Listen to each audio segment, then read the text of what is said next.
ఇది ఆర్ఎస్ఎస్ పాంచజన్యం. ఒక రకం చెప్పంటే ఆర్ఎస్ఎస్ మూల సూత్రాలకు రూపమే పాంచజన్యం. ఓకే, హిందువులకు అందరికీ భగవద్గీత ఉంటుంది, లేదా మతపరంగా క్రైస్తవులకు బైబిల్ ఉంటుంది, ప్రవక్త నమ్ముకున్న వాళ్ళకు ఖురాన్ ఉంటుంది. కానీ ఆర్ఎస్ఎస్ను నడుపుతున్న శక్తులకి, ఆర్ఎస్ఎస్ను ప్రేమించి అభిమానించే వాళ్ళకి ఇది ఒక మార్గనిర్దేశం చేసే వ్యవస్థ, ఇది పాంచజన్యం. ఇందులో ఏమన్నాడో చూడండి. ఈయన ఏమంటాడంటే, అందులో ఏమంటాడంటే 20 అస్పృశ్యత ఒక శాపం. అస్పృశ్యత ఒక శాపం. అస్పృశ్యత ఎక్కడి నుండి వచ్చింది? కులం నుండి వచ్చింది. కులం ఎవరు తీసుకొచ్చిండ్రు? బ్రాహ్మణులే తీసుకొచ్చేశారు. అంటే ఈ శాపానికి ఈ పాపానికి కారకులు ఎవరు? ఈ శాపానికి ఈ పాపానికి కారకులు ఎవరు? కులవస్థను తీసుకొచ్చిన వాళ్ళే. కాబట్టి వాళ్ళే బ్రాహ్మణులని నేను అంటున్నా. అందుకు చదువుతాయినండి. అస్పృశ్యత మన ధర్మంలో ఒక భాగమని, దానిని అతిక్రమించడమే ఒక తప్పని సర్వసామాన్య ప్రజానీకంలో ఉండే నమ్మకమే ఈ అస్పృశ్యత అనే జాడ్యానికి మూల కారణం. అంటే అస్పృశ్యత పాటించడమే ధర్మమాట. అట్లా నమ్మడము ఇది జరుగుతున్నది, అది తప్పు అని చెప్తున్నారు అని చెప్పి లాస్ట్కి ఏమంటాడు? అస్పృశ్యత వల్ల పీడిస్తున్న ఈ కలంకాన్ని రూపుమాపేందుకు శాయశక్తిలో మనం శ్రమించాలి అని చెప్తాడు. ఈ కలంకం మాత్రం అలాగే ఉండిపోవద్దని చెప్తాడు. కలంకం ఉండిపోయిందని చెప్తాడు. కలంకం ఉండిపోవాలని చెప్పిండా?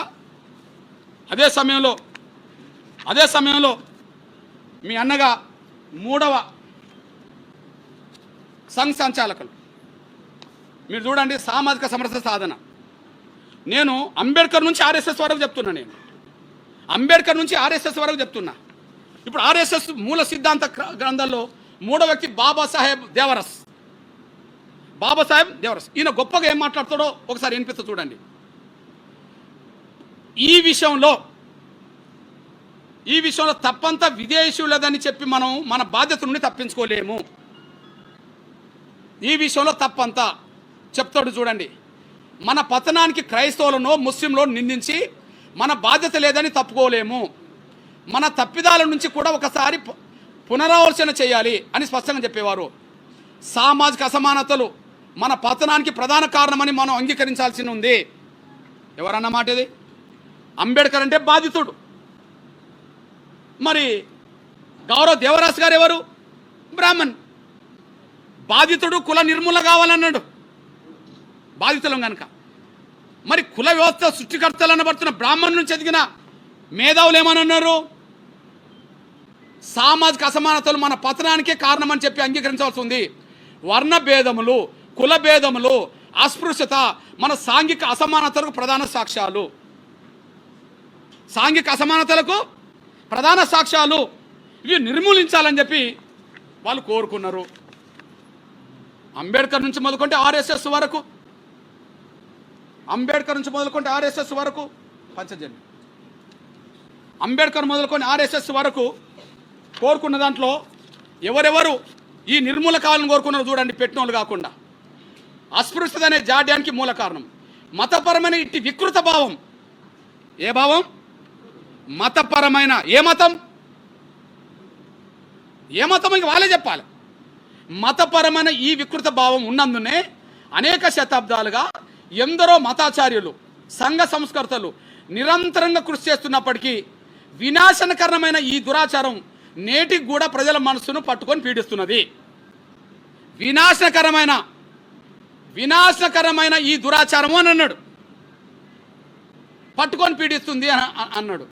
గురునానక్, రామానుజాచార్యులు, బసవేశ్వరుడు, శంకరదేవుడు, స్వామి దయానందులు, నారాయణ గురు, గాంధీజీ, వీర సావర్కర్ మొదలైన వారెందరో హిందూ సమాజాన్ని పట్టి పీడిస్తున్న ఈ కలంకాన్ని మాపేందుకు శాయశక్తిలో శ్రమించారు.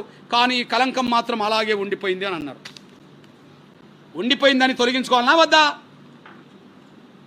ఉండిపోయిందని తొలగించుకోవాలనా వద్దా? తొలగించుకోవాలి కదా. తొలగించుకోవాలంటే ఇప్పుడు ఏం చేయాలి? ఈ దేశ కుల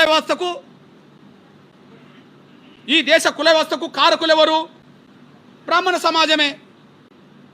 బ్రాహ్మణ సమాజంలో కొంతమంది పెద్దలు కూడా ఈ కుల వ్యవస్థ వల్లనే ఈ అసమానతలను చెప్పేశారు. మిగిలిన బ్రాహ్మణ సమాజం ఏం చేయాలా? ఈ కుల వ్యవస్థ రద్దు కోసం ముందుకు రావాలి. ఈ కుల వ్యవస్థ రద్దు కోసం ముందుకు రావాలి. అదే సమయంలో కేంద్ర ప్రభుత్వం కూడా ఆలోచించాలి, రాష్ట్రపతి కూడా ఆలోచించాలి. నేను ఎందుకు మాట్లాడుతున్నా, ఆర్డర్ను రద్దు చేసుకోమని ఎందుకన్నా నేను ఎందుకన్నానంటే, ఆనాడు ఈ ఆర్డర్ను తీసుకొచ్చింది రాష్ట్రపతి బ్రాహ్మణుడు. ఆనాడు ప్రధానమంత్రి హోదాలో ఉన్న వ్యక్తి నెహ్రూ బ్రాహ్మణుడు. ఆనాడు దేశ క్రైస్తవ ప్రతినిధిగా పాల్గొన్న ముఖర్జీ బ్రాహ్మణుడు. కాబట్టి ఎవరికి లేని వివక్ష మా మీదకి వచ్చేసింది. ఈనాడు రాష్ట్రపతి గిరిజనురాలు కదా, ఆదివాసీ బిడ్డ కదా, ఆదివాసీ బిడ్డ ఒడిశా నుండి వచ్చింది కదా. ఒడిశాలో గిరిజనులు హిందువులు ఉన్నారు, క్రైస్తవులు ఉన్నారు కదా. ఒడిశాలో గిరిజనులు, ఆదివాసులు, హిందువులు ఉన్నారు, క్రైస్తవులు ఉన్నారు కదా. ఇప్పుడు దేశానికి ప్రధానమంత్రి ఎవరు? గౌరవ నరేంద్ర మోడీ గారు ఒక ఓబీసీ రిజర్వేషన్లు ఇక్కడ ముస్లింలకు అమలు జరుగుతున్నాయి కదా. ఓబీసీలకు ఇక్కడ క్రైస్తవులైన కూడా రిజర్వేషన్లు అమలు జరుగుతున్నాయి కదా. ఓబీసీలకు హిందువులైన అమలు జరుగుతున్నాయి కదా. ఓబీసీ ప్రధానమంత్రి ఉండగా ఓబీసీ రిజర్వేషన్లు ముస్లింలకు అమలు చేస్తూ ఇక్కడ క్రైస్తవులకు అమలు చేస్తూ ఒక దళితులకు మాత్రమే అమలు జరగద్దని చెప్పి ఏదైతే ఆర్డర్ ఉన్నదో ఆర్డర్ను సరిచేయడం బాధ్యత కదా. ఈ నేపథ్యంలో విజ్ఞప్తి చేస్తున్నా నేను, జ్ఞానం ఎవరి సొత్తు కాదు, జ్ఞానం ఎవరి సొత్తు కాదు, జ్ఞానం అందరి సొత్తు. అవకాశం ఉంటే జ్ఞానం అందరికీ వస్తుంది. అందుకు సాక్ష్యం ఒక చెప్తున్నా నేను. మనందరికీ తెలుసు శంకరాచార్యులు, ఆదిశంకరాచార్యులు ఒకరోజు గంగానదిలో స్నానం చేసి రోడ్డు మీద వస్తుంటే కులహీనులు అనే చండాలుడు ఒకరు ఎదురవుతారు, 4 కుక్కలు పట్టుకొని. కులహీనులు అనే చండాలు ఎదురవుతారు. ఎదురైనప్పుడు ఆదిశంకరుడు అనబడుతున్న బ్రాహ్మణుడు చండాల్ని పట్టుకొని ఏమంటాడు, నువ్వు దారికి ఎదురుగా వచ్చావు, నువ్వు పక్కకు తొలుగు అంటాడు. దాన్ని అటువంటి అర్థం ఏంది?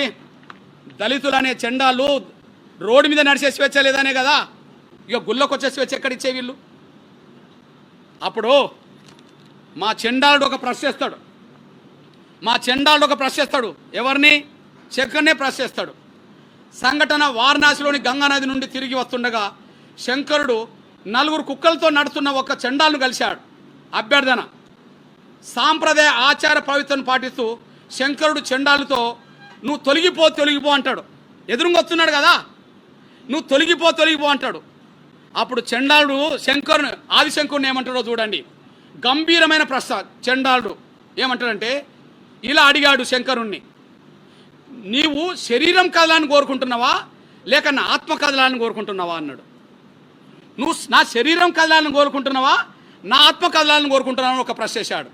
రెండోది, నువ్వు గంగా నదిలోంచి వస్తున్నావు కదా, ఆ గంగా నది జలాల్లో సూర్య ప్రతిబింబానికి చండాలుడి కుటీరం పక్కన ఉండబడే మా కుటీరం పక్కన ఉండే ప్రవహించే నీటిలోని సూర్య ప్రతిబింబానికి ఏమైనా తేడా ఉన్నదా అని అడిగాడు.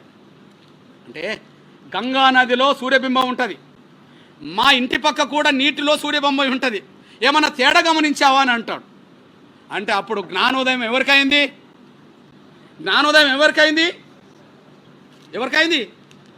ఆదిశంకరుడికి అయింది. ఆదిశంకరుడిగా ఏం చేస్తాడు? చండాలుడి కాళ్ళ మీద పడతాడు.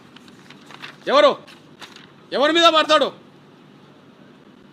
తన అజ్ఞానాన్ని తొలగించడంలో సహాయపడిన గురువుగా చండాలను గుర్తించి శంకరుడు అతని ముందు సాష్టాంగ నమస్కారం చేస్తాడు.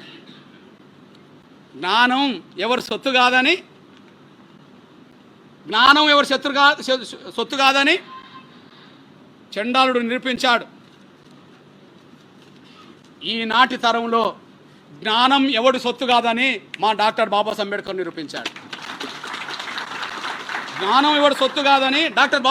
నిరూపించాడు.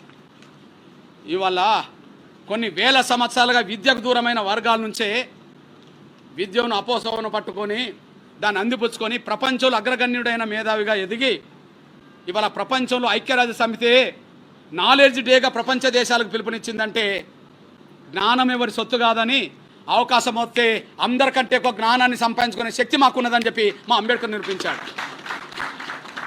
ఆదిశంకరుడికి పాఠం నేర్పింది దళితులే, భారత రాజ్యాంగాన్ని రాసింది దళితుడే. జ్ఞానం మీ సొత్తేం కాదు, జ్ఞానం మా సొత్తు. జ్ఞానం మీ సొత్తేం కాదు, జ్ఞానం మా సొత్తు. ఈ విషయంలో మీ అన్నగా చెప్తున్నా, కుల వ్యవస్థ రద్దు చేయకపోతే ప్రమాదం దేశానికి. బ్రాహ్మణులకు వస్తుందా రాదా పక్కకు పెట్టండి, దేశానికి ప్రమాదం వస్తుంది. ఎందుకంటే ఒకనాడు మన మౌర్యుల కాలంలో, ఒకనాడు అశోకుడి కాలంలో అఖండ భారత్లో జీవించిన వాళ్ళం మనం. ఎక్కడ జీవించిన వాళ్ళం? అఖండ భారత్లో జీవించిన వాళ్ళం. మీ సోదరుడిగా ఇది అఖండ భారత్ మ్యాప్, ఇది అఖండ భారత్ మ్యాప్ విషయం. ఓకే, ఆ తర్వాత అఖండ భారత్ పోయింది, బ్రిటిష్ ఇండియా దాకా వచ్చింది. ఆ బ్రిటిష్ ఇండియా కూడా పోయింది, ఉన్న ఇండియా ఇప్పుడు మిగిలింది. అఖండ భారత్కు ఉన్నప్పుడు మన భారత వైశాల్యం ఎంత, ఇప్పుడు ఉండబడి ఇండియా మ్యాప్ వైశాల్యం ఎంత? అఖండ భారత్లో ఉన్నప్పుడు మన భారత రాజకీయ వైశాల్యం ఎంత, ఇప్పుడు ఉండబడి మన ఇండియా వైశాల్యం ఎంత? ఒక్కసారి వైశాల్యం గురించి చెప్తా చూడండి. 20వ శతాబ్దపు లోపు, ప్రారంభం లోపు మన రాజకీయ భారత్, అఖండ భారత్ 76,56,000 చదరపు కిలోమీటర్లు. పాత్రికేయ మిత్రులారా, ఇది మన అఖండ భారత్కు సంబంధించిన ఉంటుంది చూడండి, ఇది మన అఖండ భారత్కు సంబంధించిన విషయం కదా. అఖండ భారత్ మొత్తం భౌగోళిక వైశాల్యం, రాజకీయ వైశాల్యం, రాజకీయ అధికారం 76,56,000 చదరపు కిలోమీటర్ పరిధిలో ఉండే. కానీ ఇప్పుడు మన ఇండియా వైశాల్యం ఎంత దూరం వచ్చింది, ఎంత తగ్గిపోయిందంటే 31,59,450 చదరపు కిలోమీటర్లు.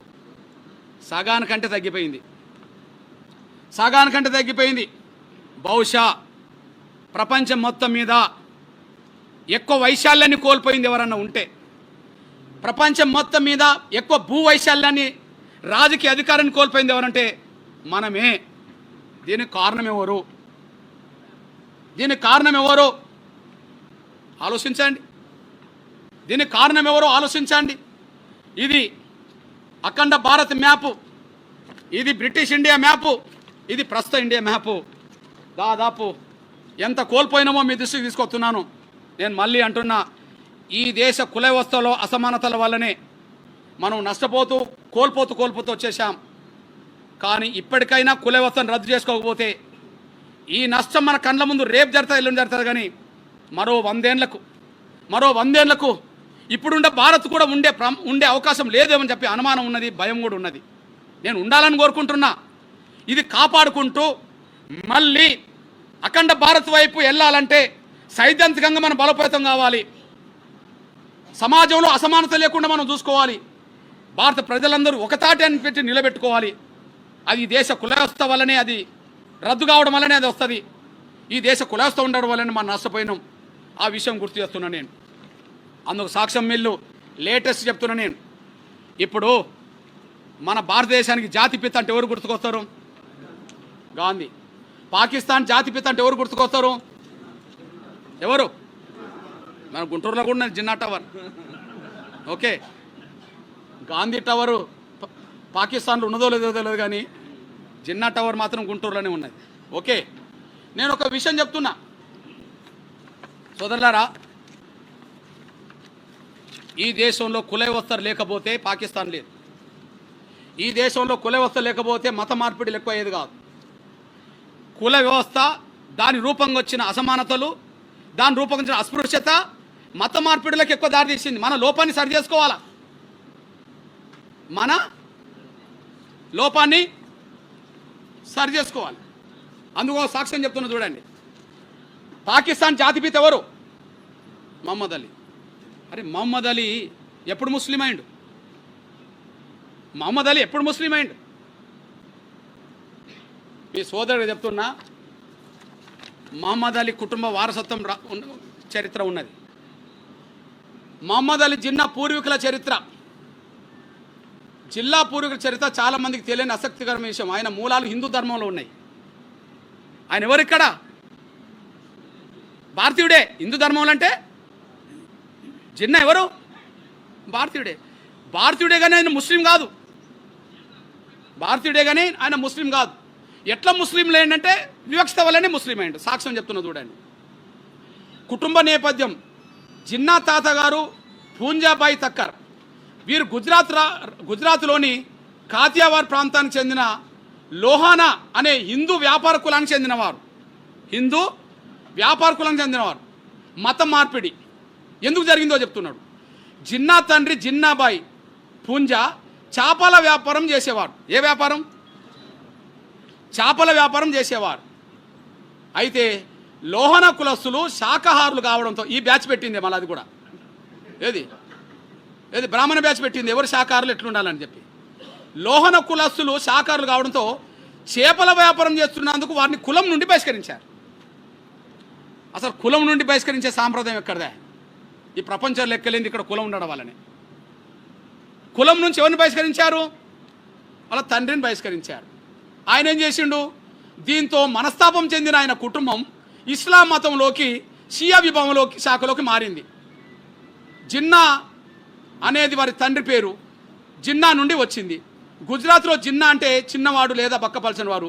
వీళ్ళు ఎక్కడికి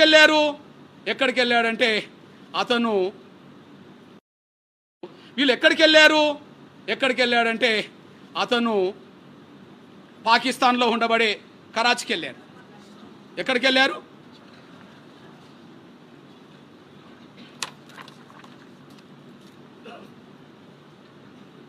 ఆయన ముంబైలో కూడా చదువుకున్నాడు. అంటే అక్కడికి వెళ్ళాడు. ఇప్పుడు అక్కడి నుంచి పాకిస్తాన్ జిందాబాద్ అన్నాడు, పాకిస్తాన్ సాధించి పెట్టాడు.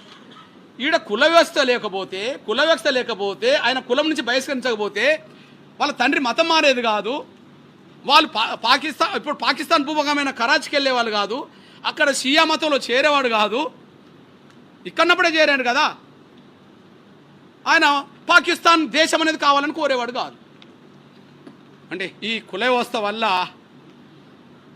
ఉన్న భూభాగమే మన కన్న ముందు పోయింది కదా. కుల వ్యవస్థ లేకపోతే మత మార్పిడి లేవు కదా.